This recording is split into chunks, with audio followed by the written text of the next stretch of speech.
Okay, everyone, welcome again. And don't forget to use the raise hand feature if you have a question. If you can't find it for any reason, go ahead and drop me a line on the chat tonight, and I will try to assist you. So, Don, what are we talking about tonight? Well, tonight we're going to try to hit on doing a co-op. I know a lot of beekeepers are wanting to sell bees, and they might have a problem selling bees or even purchasing bees. So we have students, just about a lot of states that will furnish them. And what we're trying to work on is basically trying to form a co-op where we can buy large amounts of bees, nukes, queens, and be able to sell them to people that's going to belong to the co-op. And the biggest thing we get is a lot of students come up, and the first thing goes through their mind is, well, I can make bees, I can raise nukes and make queens. I can't sell them. I'm not a salesman. Well, if you can't sell them, I will send someone there to your place to buy them, or you can bring them here and I will sell them. One of the two. So that's what we're trying to work on. So there's probably a lot of people out there that have a little more information on how to go about setting up basically a co-op. I'm already working on several deals where I can purchase large amounts of bees. So I've talked to my son about it, and we're going to put our prices to where if you buy 50 to 100 packages, we're going to give you a good discount. And we're going to give discounts to our students that have been with us for a while. You're going to be able to save anywhere from $15, maybe $20 to $25. And I'm trying to get to where we can buy frames and other materials in bulk.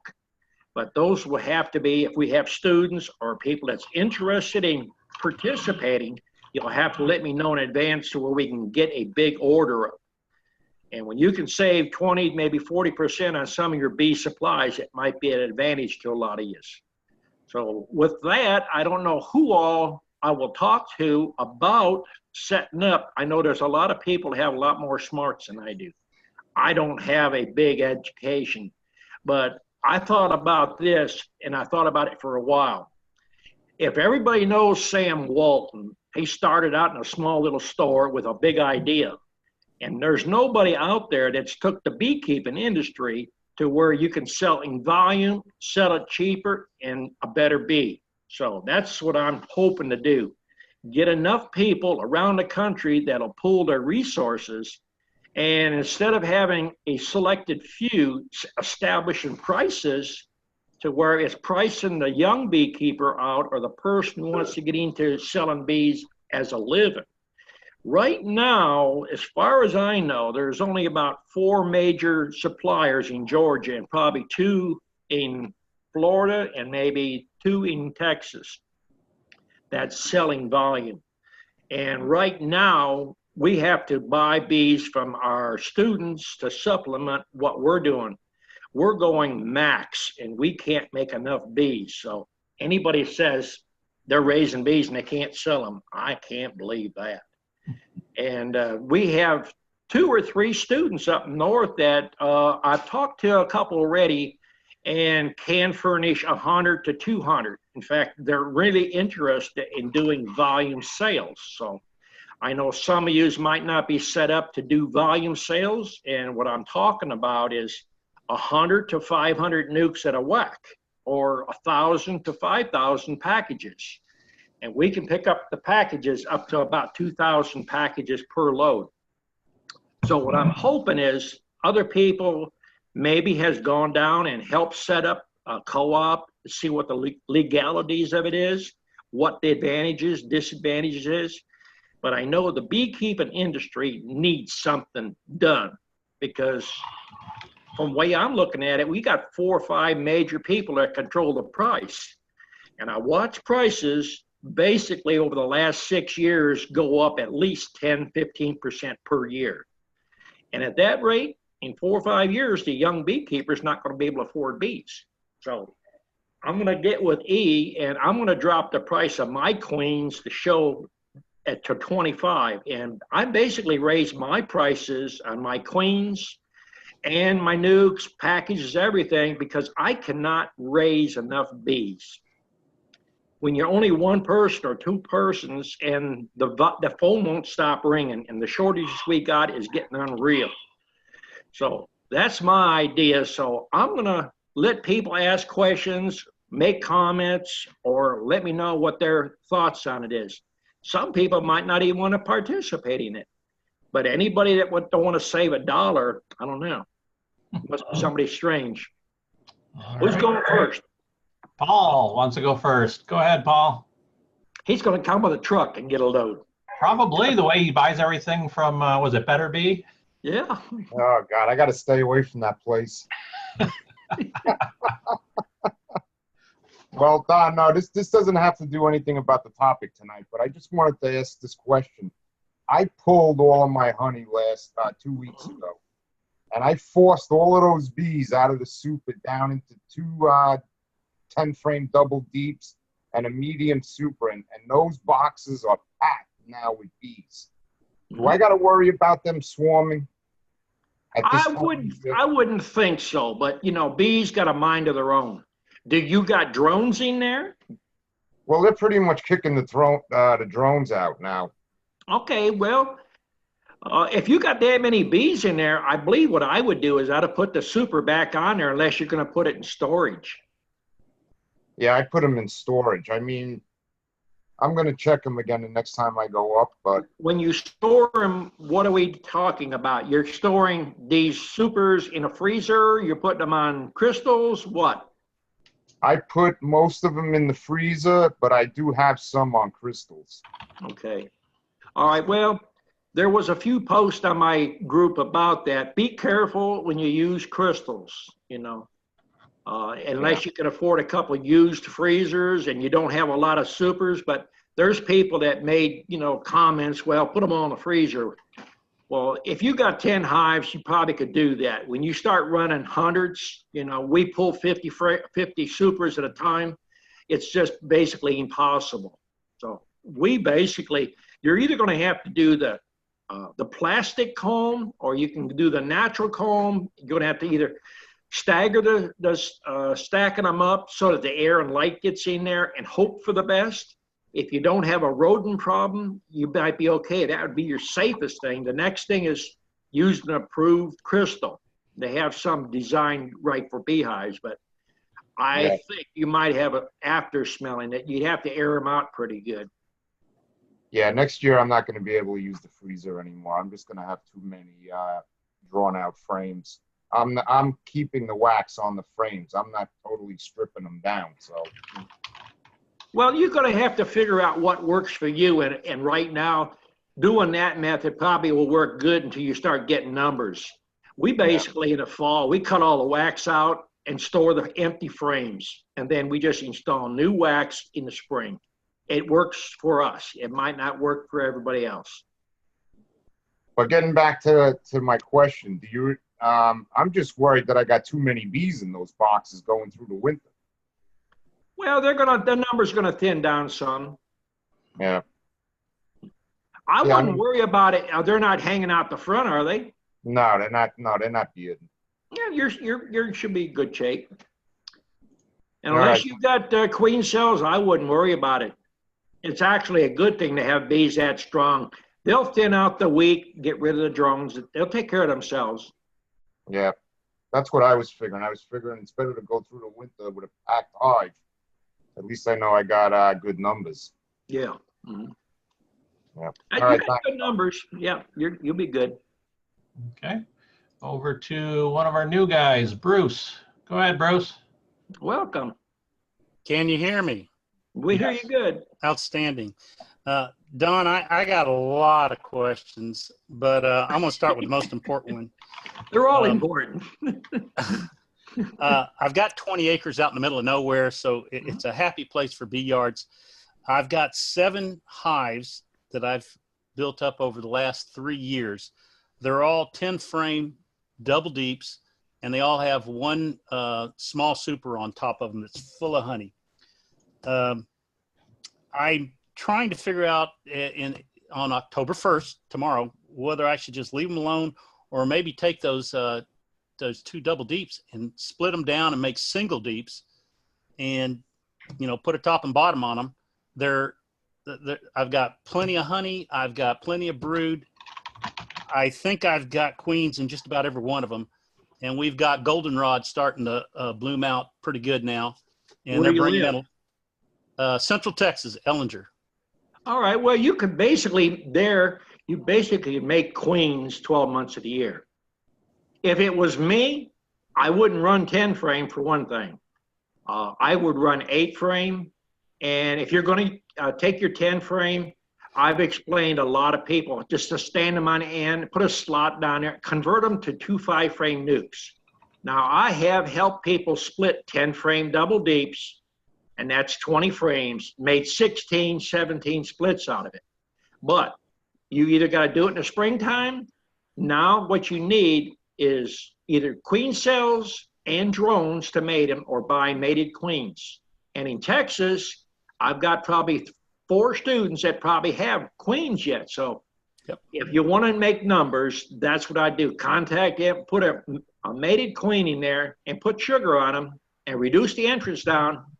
The numbers that you got for the amount of time you got, you must not be working your hives. Correct. And I've looked at your YouTubes for the last year, and I'm convinced now I want to make bees.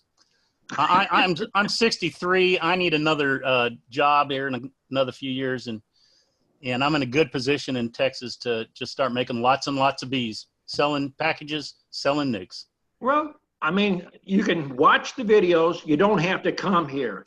I've got Jim Murray out there. I got Kelly out there, and they come out here to take classes. And I told them before they come, watch the videos, find you somebody. You basically got enough information now. Watch the videos. You can basically get into commercial beekeeping.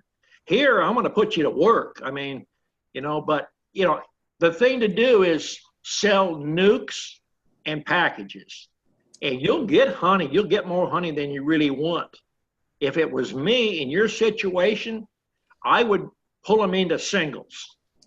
And I would put a hive top feeder on there.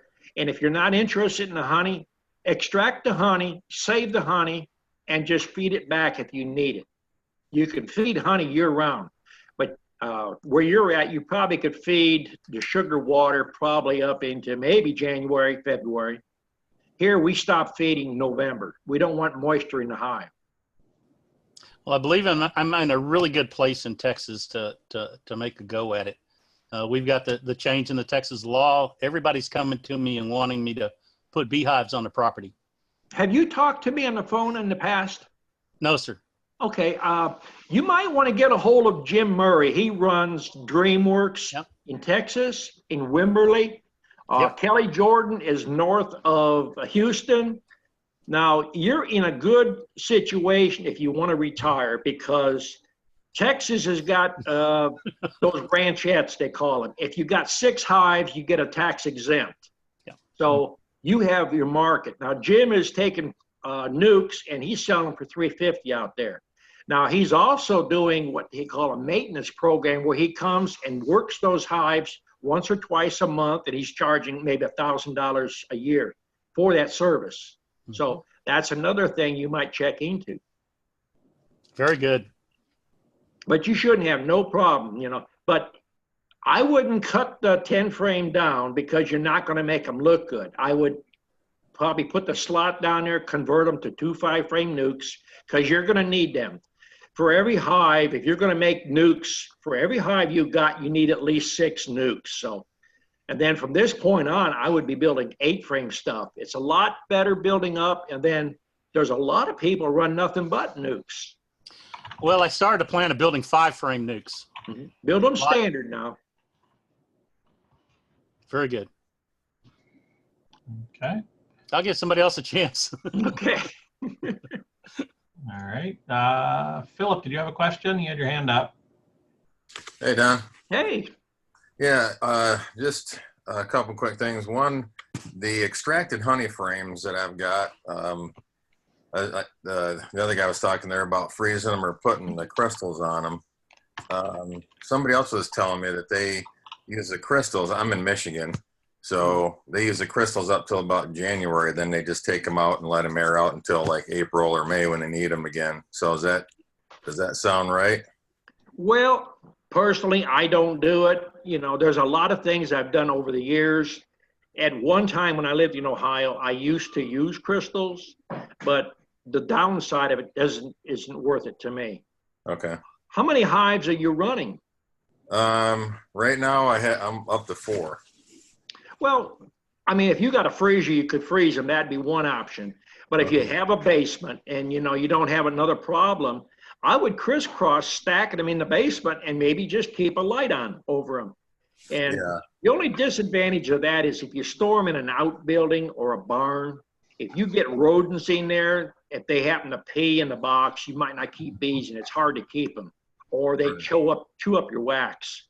But Okay. there's people that use crystals and they swear by them. Personally, I don't like it, you know, myself. I just want to try and keep as much chemicals off them as possible. Is my biggest. I would try stagger setting them, and there's people at the university swear by it. The only thing you got to watch is you don't have the rodent problem. No, you don't have a rodent problem, keep them inside. It's a good way to do it. Yeah, we don't have a rodent problem.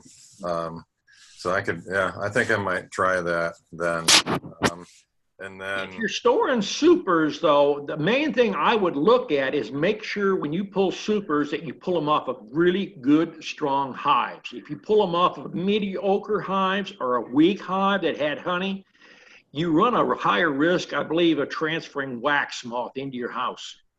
okay.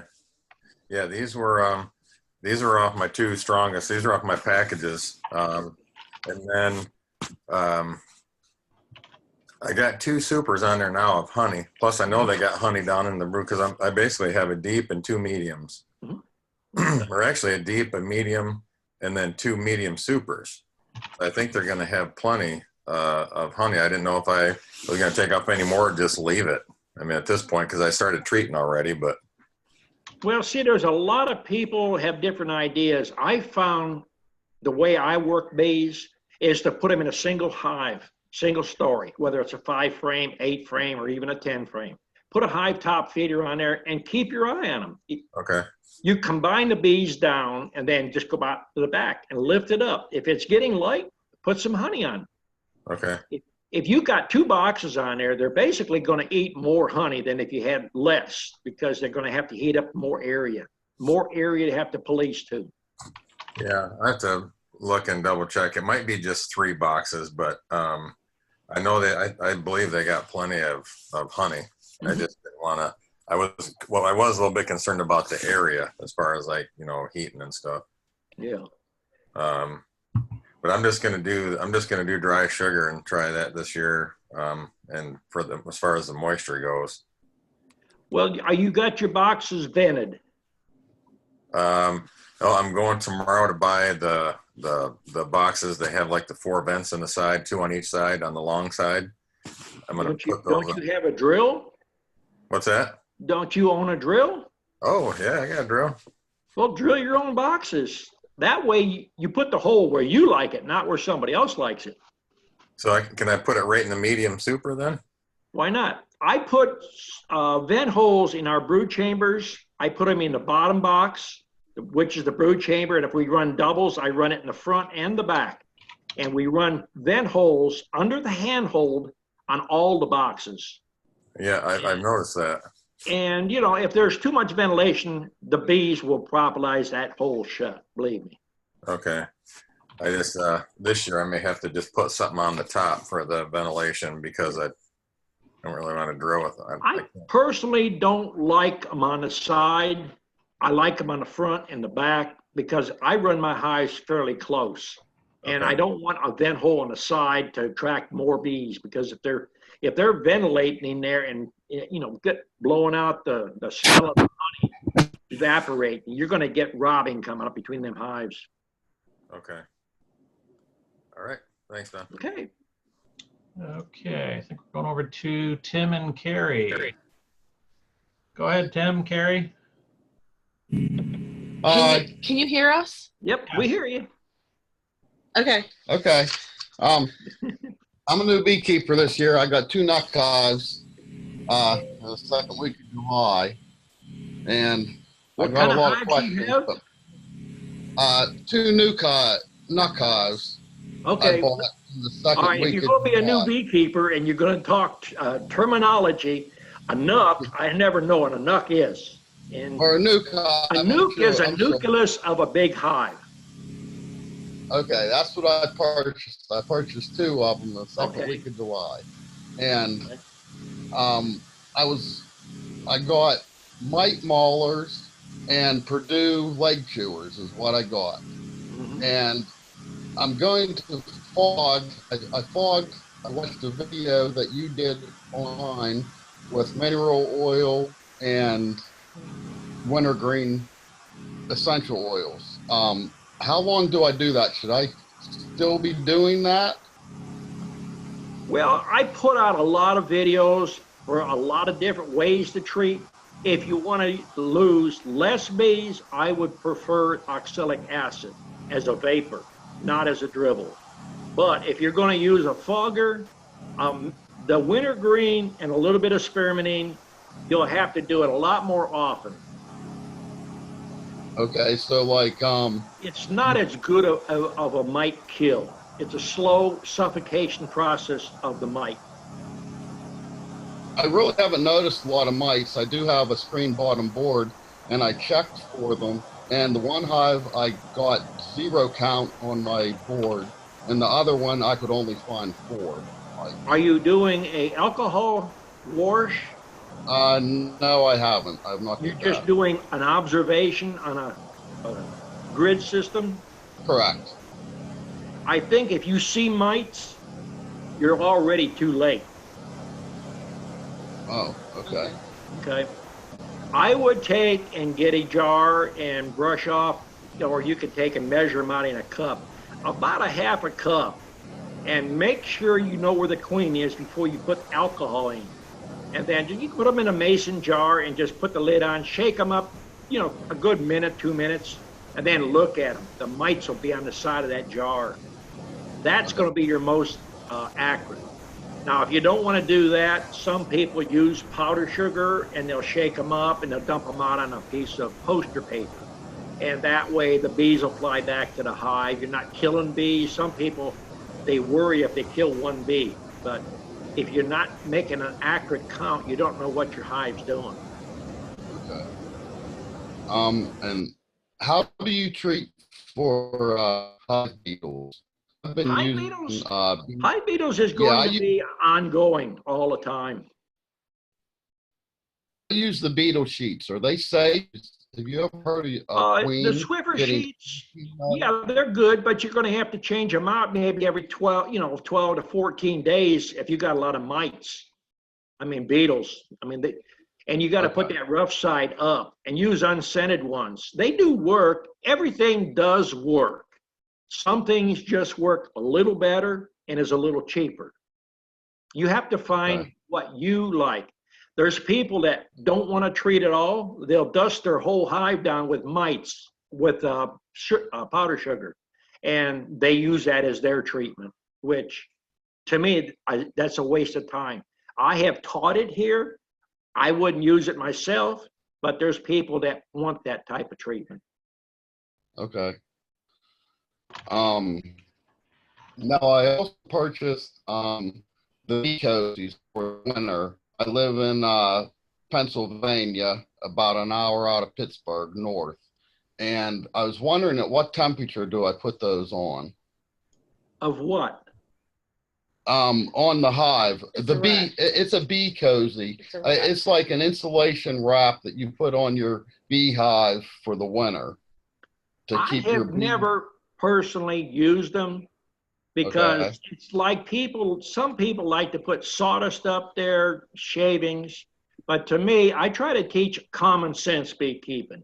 And what you're trying to do is put a piece or a blanket, the shavings, something to collect moisture. And when you collect enough moisture and then it gets cold outside, it's actually acting as a refrigerator. It's holding the moisture in the hive. But there's a lot of people trying a lot of stuff. You got to do what you feel good about. Okay. Keep it as simple as possible. All right. Thank you. Mm-hmm. Oh, the pollen. One more. I had the pollen patties. when should I bought a bunch of AP23 pollen patties. When should I start feeding those? Right now, I wouldn't put them on. Do you know what pollen patties are going to do? What is your I expectation heard that they're going to do? hopefully get my bees through the winter. I know that hive beetles are bad with the pollen patties, I've heard. Okay. Um, Okay. but When I you hope to feed a get- pollen patty in Pennsylvania, this time of the year, you're going to stimulate the queen, and if she's starting to lay, you're going to end up starving the bees out, is one thing. The next thing you're going to have is a big beetle problem. If you're going to feed, I would feed them early spring. But I look at my hives, and I haven't used artificial pollen substitute for a few years.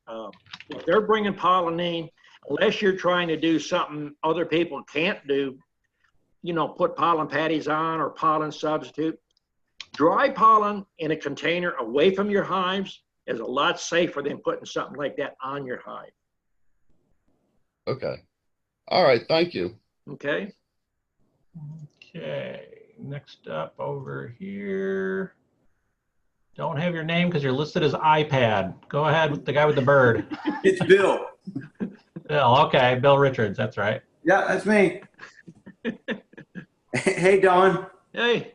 When I was up there a couple weeks ago, I was telling you about that hive that I had, and I kept on having bees in the grass crawling around. Uh-huh. I got 6 hives altogether, and it's just that one. And actually, I was up there getting those queens from you because I was going to try to requeen it.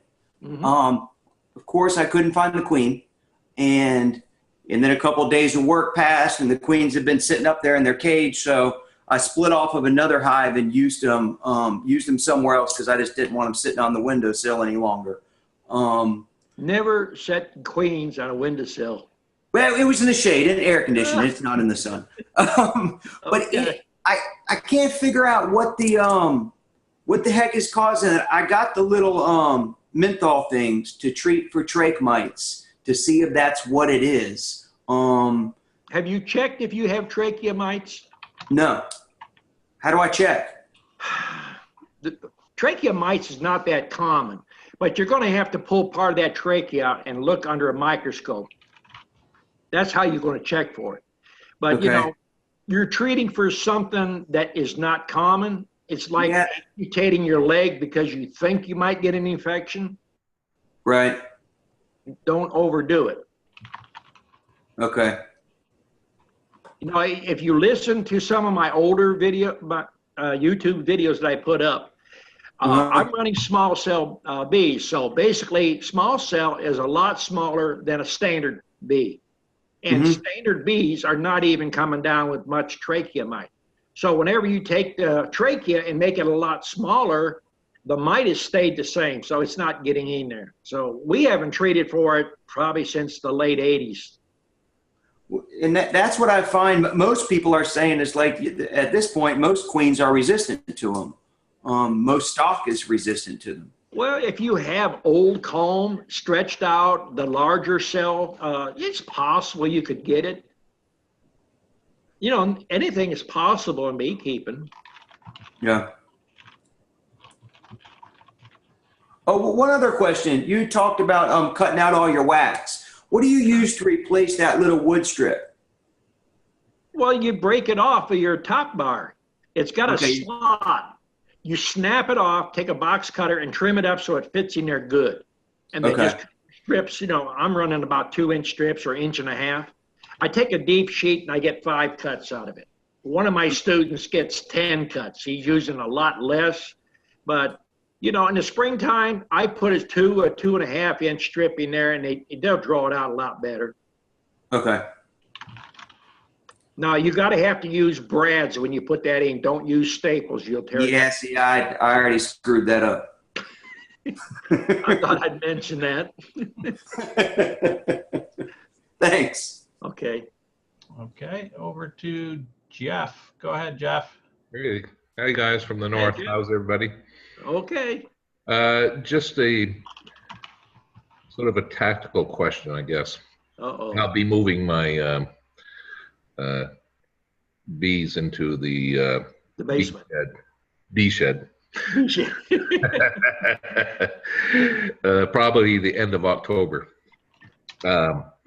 A few of the hives I can move, gradually so that they get acclimated, at least, 3 feet rule, I guess, if you want 3 feet or 3 miles. That's what I've normally heard. I've experimented in the past in terms of, if you move the bees, obviously you get a lot of the collectors, they head off back to their original location if it's under, could be a couple 100 yards for that matter. So the question I have for you, have you had any luck when you lock them down? Let's say if you put them in the shed and for the bees not to migrate back to their original location, if you lock them down for say 3 days, have you had any good luck forcing them to reorient their location? We've moved anywhere from a foot to 2 foot to 5 or 6 stands back, but yeah, a lot of times you take advantage of the situation. I don't know if you got drones up there or if you even are making queen cells. You're a lot colder than everybody else. They're just now finishing up throwing the drones out. I did notice some the other day when I was doing the vaporizing. But what we do is we'll take and move a good strong hive, and if we move it to another yard or move it back 25 feet, we'll put a 5-frame box in its place with a frame of brood with very little brood, at least 4 or 5 inches of open brood and some honey, and then a small opening. That collects your field bees and also gives you another hive. That's what we do. But since you're moving to a shed, I believe I'd put screen over them, probably leave them 2 days. If you've got a lot of bees out there collecting, one thing you could do is open the screen up, because the bees will hang there all night. Open it up first thing in the morning when it's not really warm. Yeah. Those bees will migrate into the thing, then put your screen back on. Oh, right. Yeah. That's one way you could probably do it. That's a clever way. Yeah. Yeah. I mean, by the end of October, there'll be nothing left for feed up here. And generally speaking, by probably late November, early December, most of the field bees will be, they'll be passing on anyway. Yeah. Well, how's the mites since you just done your treatment? Are you checking for them, or you just mite treatment? I'm assuming I have them. I just go with that assumption. Yeah. So I just did the second treatment here this past weekend, and so I got one more next weekend, and then I'll probably pull a couple boards and see if there's anything that's noticeable that I can see. Are you going to do a wash, or are you going to just do open on a board? Just open on a board. I think I would take the chance and just take some of the bees, make sure you don't have the queen, and get an actual thing. Okay. I'm not a big fan of the board because you can get numbers all over the place, and it's not very accurate. Okay. Yeah, I can do that. That's easy enough. Yeah.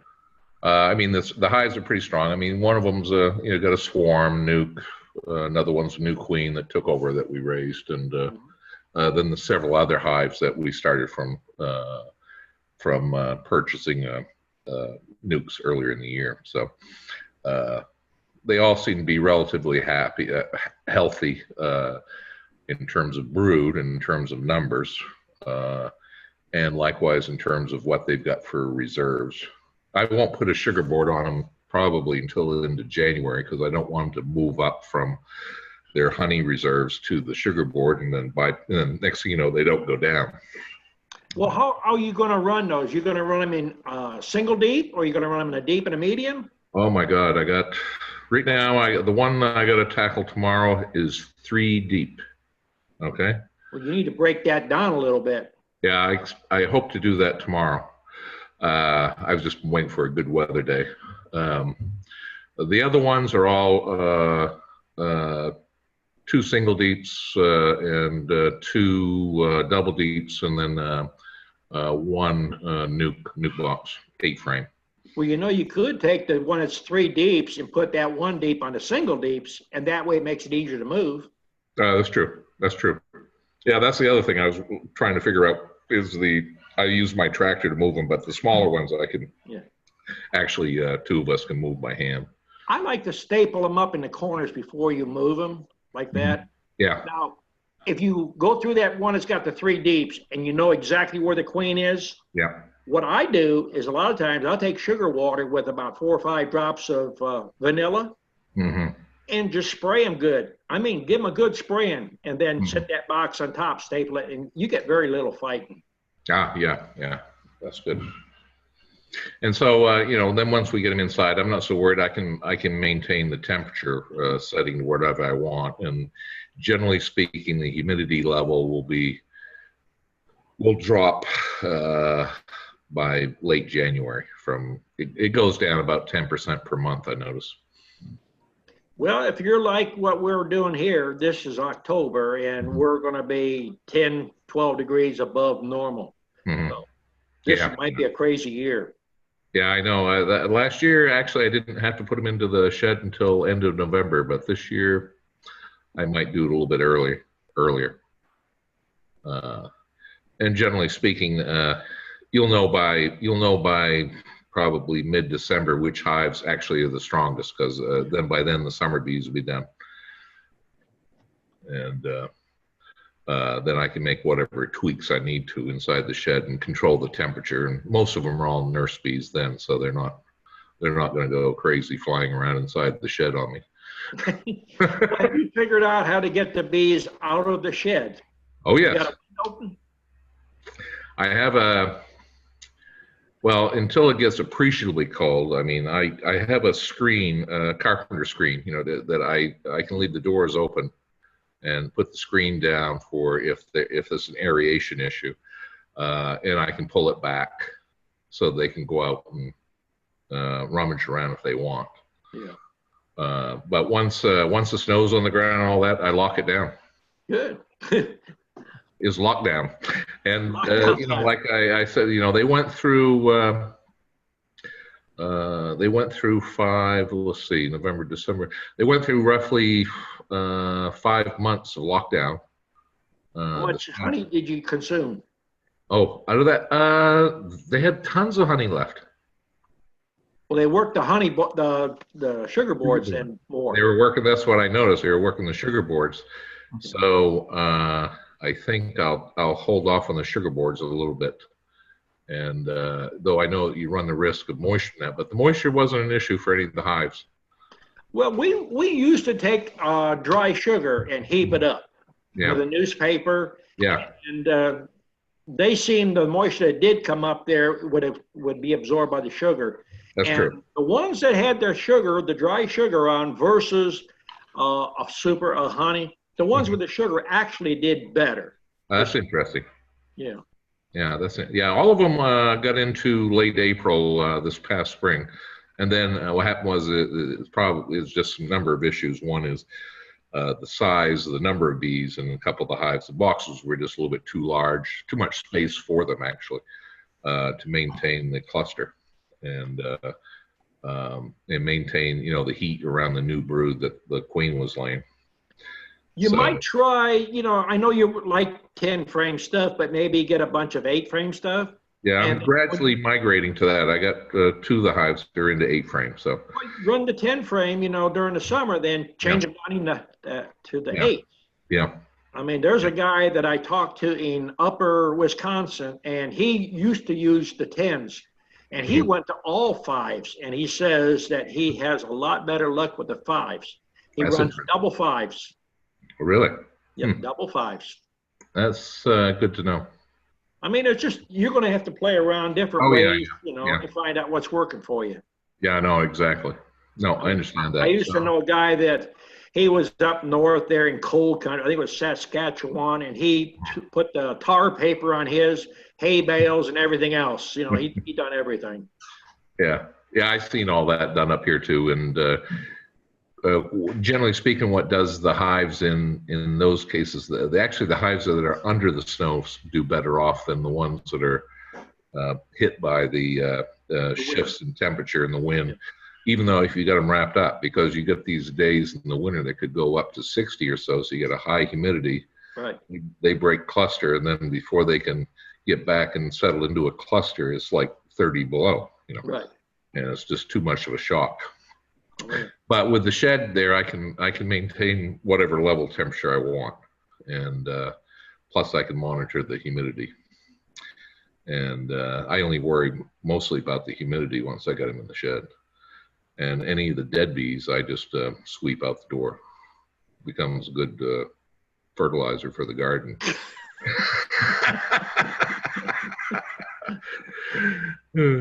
But that's where we're at. So it's always the tricky part is relocating them. You know, you want to try to keep as many bees in the hive as long as you can for a number of reasons. But you do the best you can and hope for the best. That's we'll let you know. Thanks. Okay, appreciate it. All right. Chris has a question next. His mic is not working, so he typed his question here. He says, I took Don's advice and moved my strong 5 frames into 8 frames, and they are now into double 8s and doing well. I went through my 5 frames and seen a lot of their problem was the honey frames are so stretched out. I doubt worker brood is possible. Why do you think I have so much honey / large cells instead of worker brood on my foundationless frames? There's the thing. They're foundationless frames, and then they got hot. If you're going to run foundationless, I've done some videos on how to put fishing line in there. Try to do either 8, 10-pound fishing line. Either do the X or do the horizontal ones. And with your starter strip, they'll build around that fishing line, and you'll have less stretching. But the stretching is coming from foundationless, and the box is getting hot, and it's stretching down. Okay, does that answer your question, Chris? All right. Okay, over to Henry. Go ahead, Henry. Hello, everyone. Hey, Hello. Don. Hey. I'm having an awful problem with robbing. Robin? Yeah. You got your entrance reducers in? Oh, yeah. You're not feeding, are you? Yes. Where are you feeding at? Hive top. You're not putting essential oils in this time of the year. No. I stopped that, I don't know, about 3 weeks ago. I don't know why you'd be getting robbing. How many hives you running? Just 6. Are they all the same color? I've been marking them. They were the same color. Bees are not that smart marking. Just take spray paint, spray the front, or put some of that construction paper that you can get colored one. And get your entrance reducers down to at least 2 inches. These are 8 frame or 10 frame hives? Nukes. Oh, nukes? You better go right now 3/4 of an inch right now. Okay.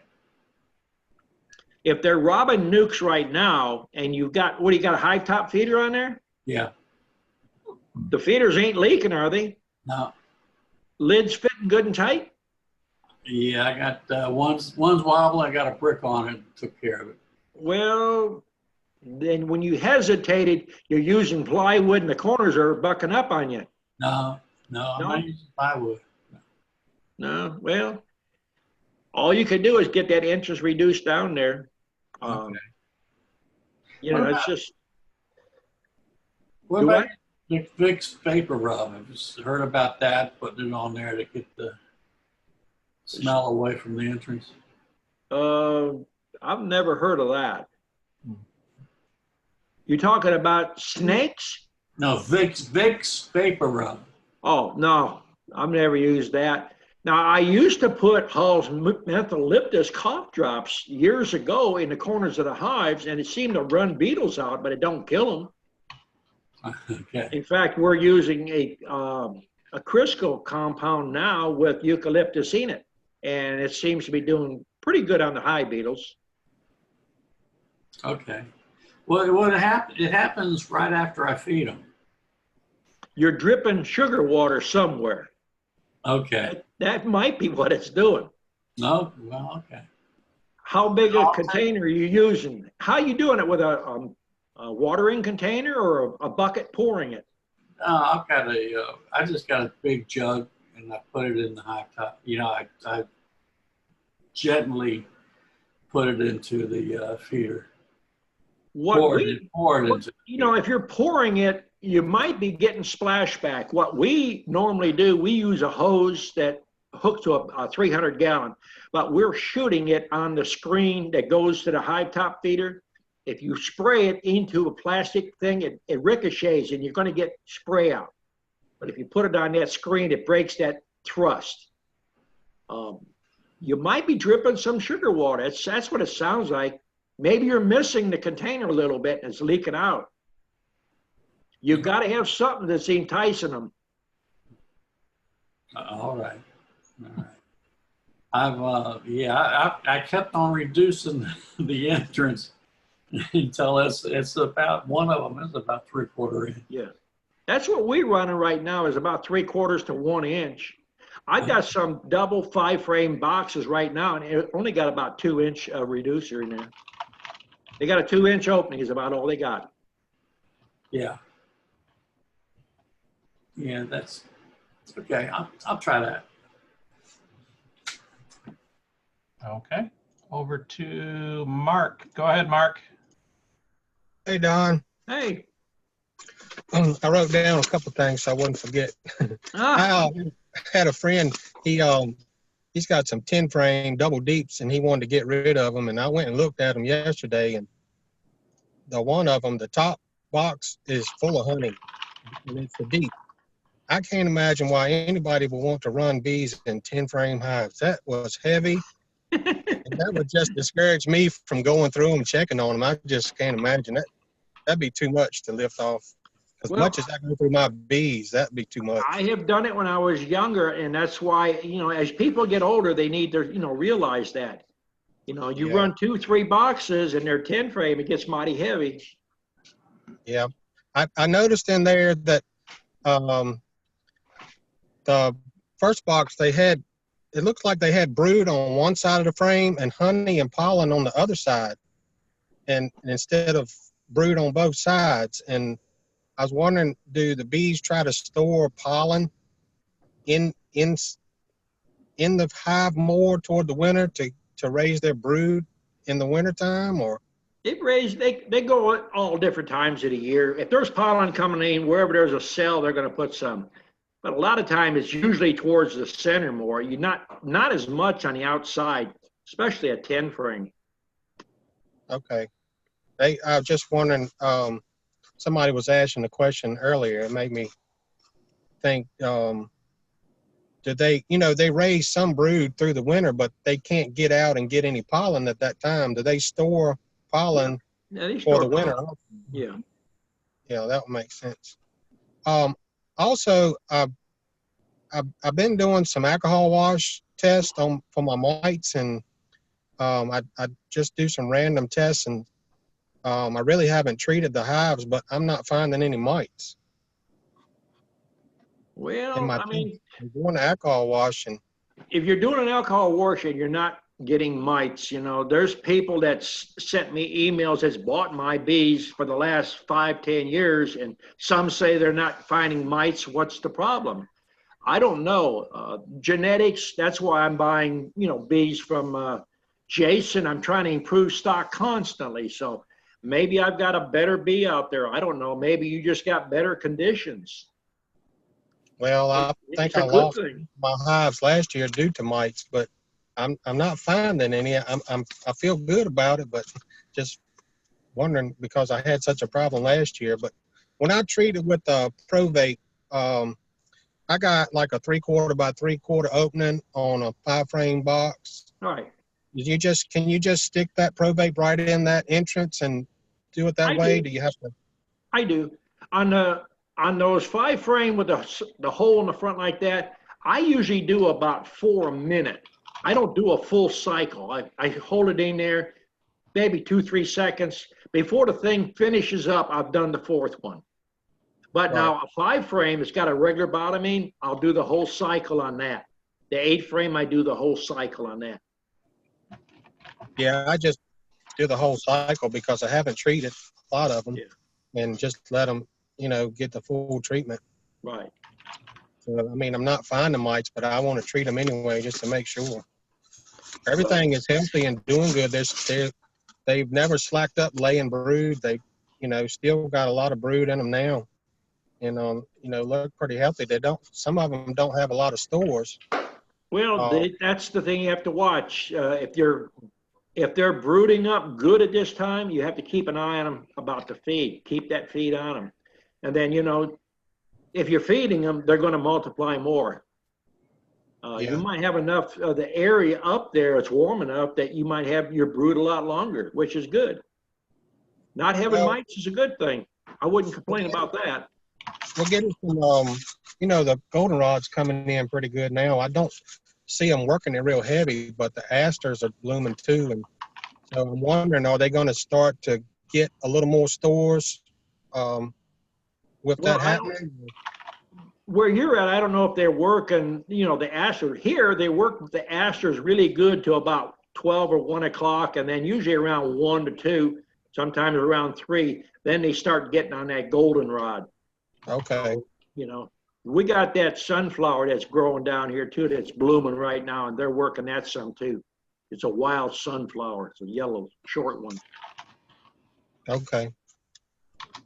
I'm talked to you earlier in the week, and I'm really interested in that co-op and bringing some bees down. So, and also tell me you can get me 100 nukes. Don't let me down, because I've already got talking to several people, and I've got several large orders, and I'm going to start getting deposits sent to me in January. Can you do 100 a month? 100 a month? I thought you were going to do 100 a week. Well, maybe. Didn't know how many boxes I can get built this winter. Well, 100 a week, that'd be good.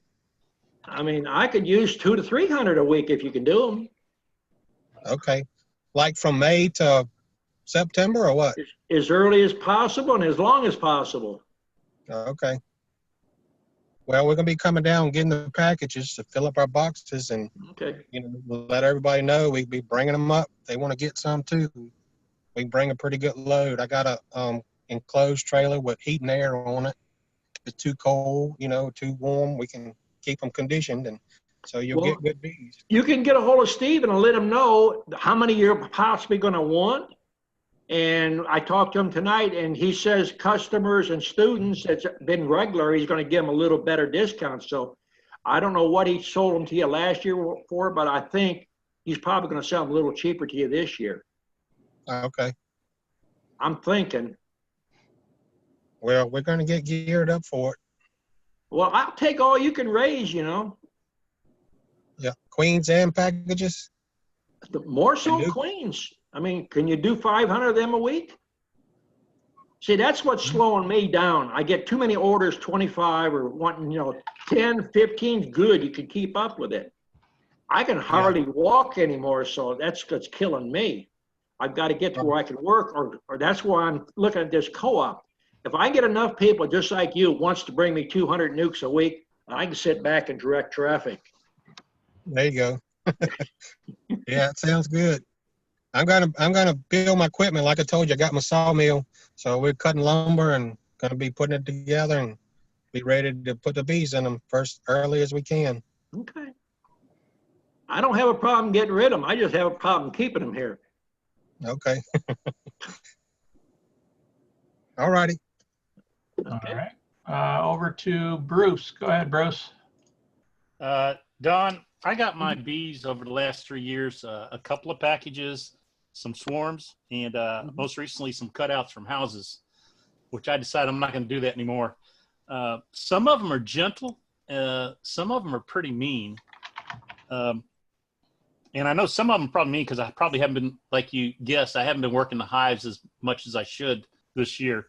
And I'm starting to wear a bee suit again, just to be safe.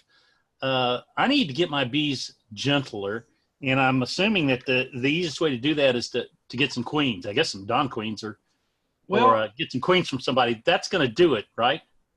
That will do it. But here's the thing.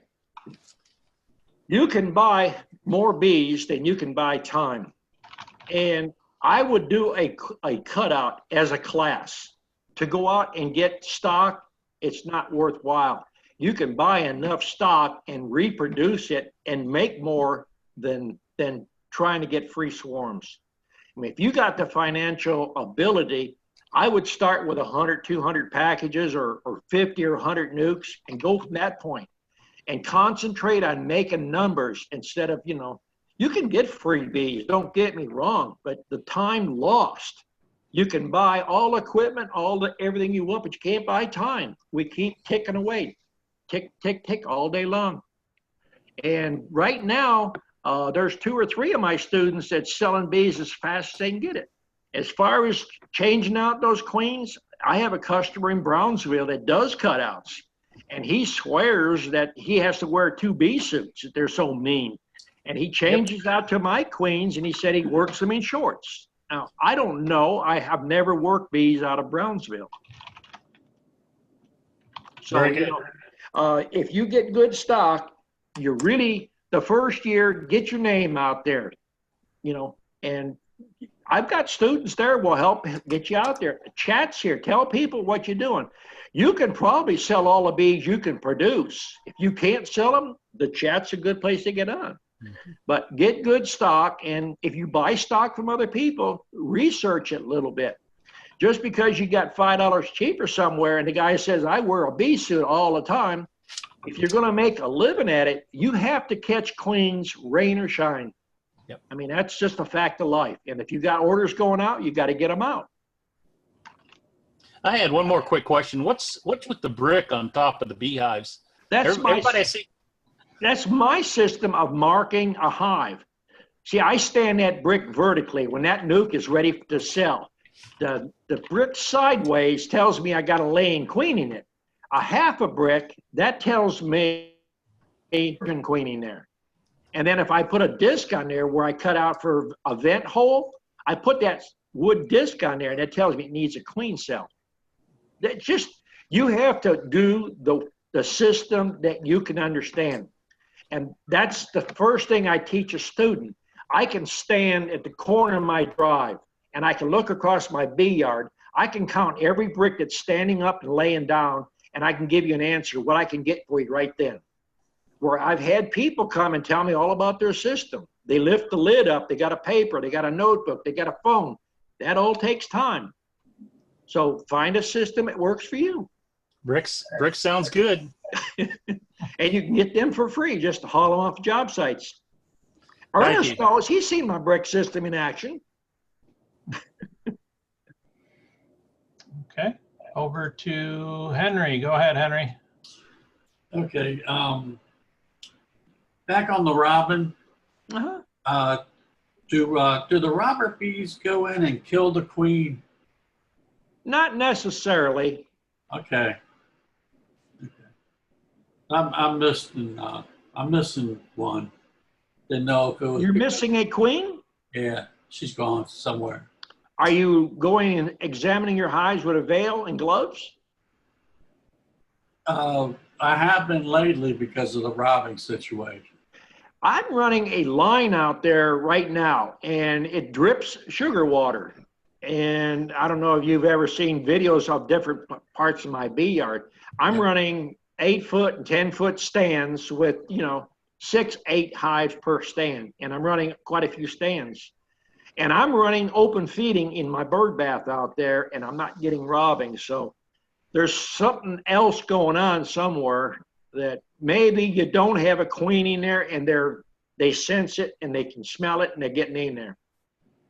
Whenever you're inspecting hives this time of the year, you got to be super careful because queens will run faster, and if you bump one, damage it, it's a hive that's lost. Yeah. All right, and one more thing, you're going to have to make your time spot a half an hour longer. I was worried about boring people. Okay, thanks, Donna. Get on my group. You can always ask. I'm on my group there, and I answer questions there. You can get there. If you need something quick, you'll catch me quicker there than you will on a phone because I just don't carry a cell phone with me. Oh, that was the other thing. I gotta. When I'm out, the stuff's in my backyard.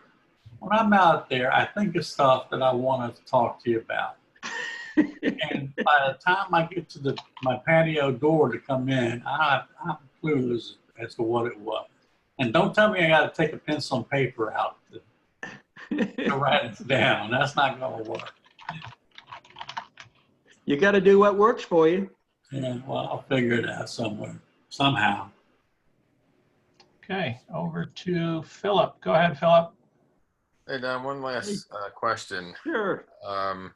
As far as getting in the hives, because in Michigan, they're like, oh, October's about the last. You want to start digging too deep. I mean, we're going to have some warm days pretty soon. I haven't really been down into the main brood box. I mean, is there anything I should really be worrying about this time of year? I mean, both hives are doing really well. Why would you say that that's the last day you can inspect your hive?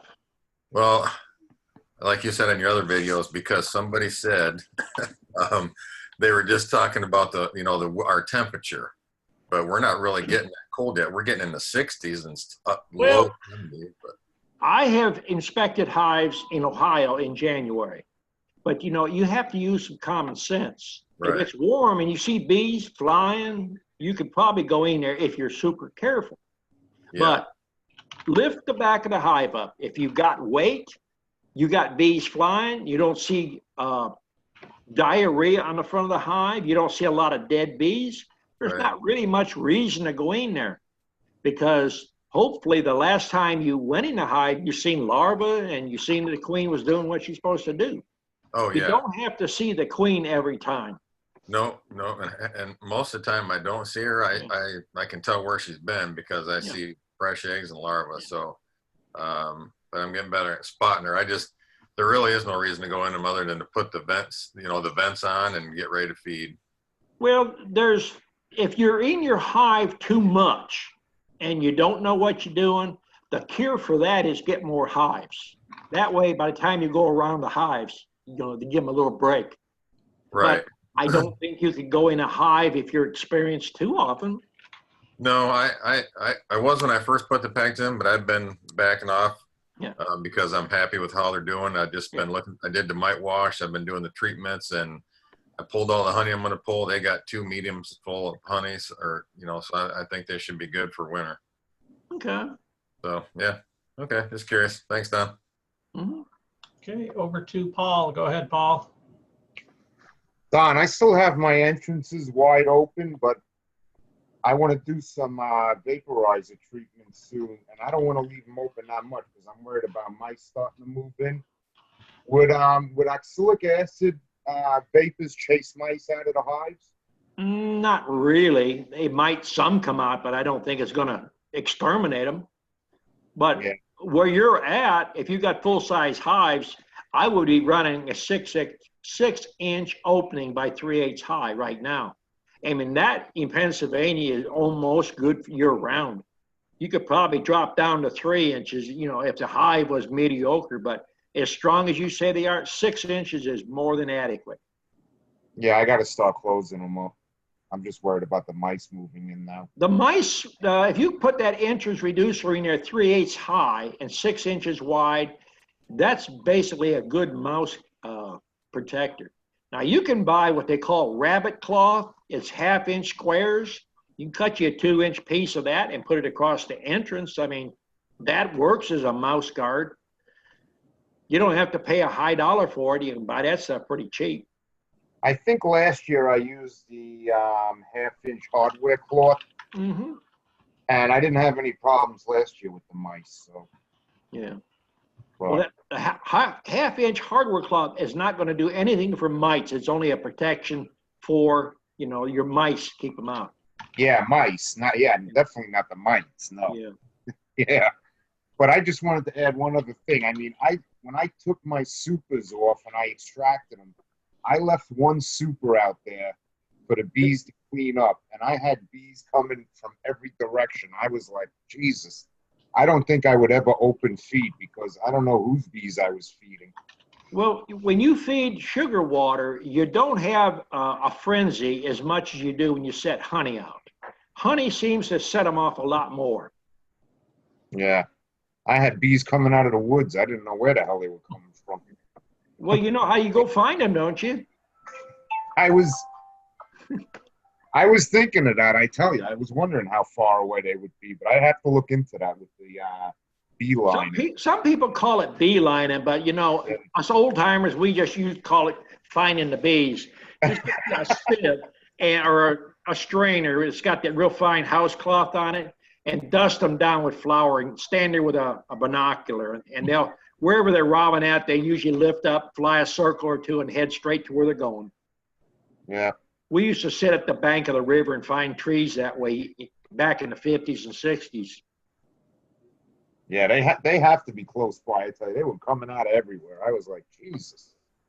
Oh, no, that's all I have. Okay. Thanks. Okay, and our last question for tonight is Mark. Go ahead, Mark. Yeah, I just wanted to tell Henry real quick, like Don was saying, if you set up a feeding station, you know, like 300 yards away from your hives, a lot of times that keeps them occupied and they don't rob so bad. I've had some robbing problems in the past, and because they didn't have anything to eat and set up the feeding station, and they didn't bother the hives as much anymore, as long as they had something to eat. That's all. Okay. All right. Anything to add, Don? No. Okay. Well, I'm sorry for the inconvenience a lot of people expected on Saturday, but things happen, so we made the best of the situation. So in 2 weeks, we'll see you on Saturday on the regular time, regular station. Okay, we'll see everybody in 2 weeks. Thank you, everyone. Thank you, Don. All right. Appreciate everybody showing up. Good night, everyone. Night. Good night.